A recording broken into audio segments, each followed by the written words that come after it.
What's up mga tol? Nandito po tayo ngayon sa Orno Trading along General Santos Avenue dito sa Lower Bikutan. At eto na nga po mga ka-inspirasyon, atin pong pinapapalitan na po yung pinaka handbrake po natin na lost thread na po.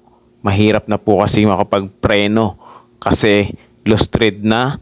Kaya ito pinapapalitan natin kay Paps. Ayan yung atin pong mekaniko po dyan sa Orno Trading na madalas po nating pinupuntahan. At syempre pagkatapos nun mga tol, ipinakabit na rin po natin yung atin pong spark plug na tingnan nyo po, sunog na rin po. Kaya naman po pala kumakadyut-kadyut na po yung atin pong brum brum kasi sunog na yung spark plug. So ipinakabit na rin po natin yan mga ka-inspirasyon. Yung bago po nating bili na Honda stock. Kaya maganda po na stock din po yung ating gamitin mga ka-inspirasyon dahil tatak Honda para sa ating Honda Click 125. Ayan. So medyo pinahirapan lang si Paps nito na maglagay kasi talagang pinilit niyang dukutin. So hindi na niya tinanggal yung pinakang cover.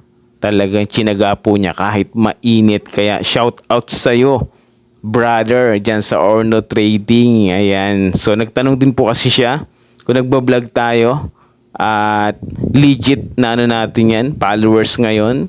Paps, shout out sa'yo. Ayan. Sige, dukot-dukot ka lang dyan.